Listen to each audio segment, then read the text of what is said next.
The Mystery of Irma Vep is a satire, sort of parody of all those black and white horror films. You know, there's bits of Dracula, there's bits of werewolves in there, that sort of thing. But basically, it takes place in a manor house where the last lady of the house has passed away. The lord of the manor has remarried, and now that the new Lady Hillcrest is there, lots of strange things start happening. So there's occurrences that happen when she's sitting by the fire, and there's certain visitors that come in.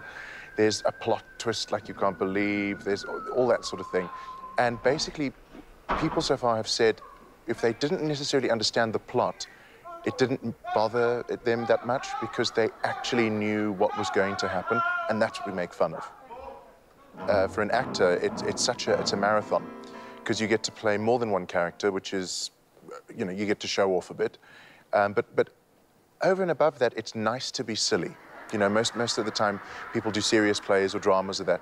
But with this piece, you get to be really silly and have the best time doing it, and the audience has an even better time. The Mystery of Irma Vep is a very challenging piece in that I get to play more than one character in the show. And everything in the set and costume sort of department has been designed to pull off 5-second costume changes. So I literally will walk off stage as one character and come on as another in real time. I play a couple of characters. The first character, well, one of the characters I play is Nicodemus Underwood. He is the groundskeeper of Maandae Manor. I also play the new lady of Maandae Manor. Her name is Lady Enid. I also play two other characters. They're in Egypt. One is Alcazar, basically an Egyptian tour guide, and also Pev Amri, which is a sort of mummy that comes to life. So I just immerse myself in the storytelling, but really just throwing myself into the deep end with Jonathan and like learning to swim, and that's really part of the fun, I suppose. What makes The Mystery of Irma Vep unique is the fact that I think we've also sort of placed it on a larger scale than originally, because the production originally was written for off-Broadway houses of 80 seats. So what VI Theatrical has done is that they've staged it for a larger audience and a larger stage.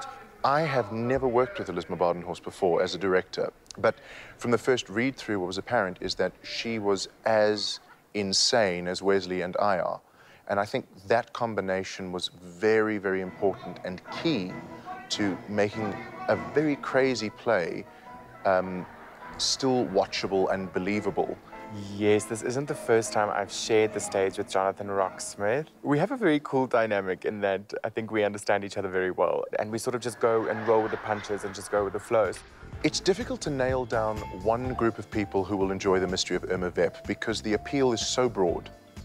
Our audiences have been really, really, really mixed, but they all come back with the same feedback, that it is such a unique evening in the theatre that they didn't expect to enjoy it so much.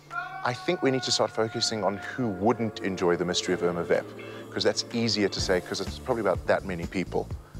I'm quite fond of the Egyptian belly dance scene. I'm quite fond of that. But I'm not going to tell you about it, because you have to come and see it to see what I'm talking about. The Mystery of Irma Vep will be playing at Peter Turin's Monte Cassino Theatre until the 30th of July in Johannesburg, and then in Cape Town we're going to be at the Theatre on the Bay in Camps Bay until the 19th of August. Do yourself a favour, just come and find out what the mystery is about.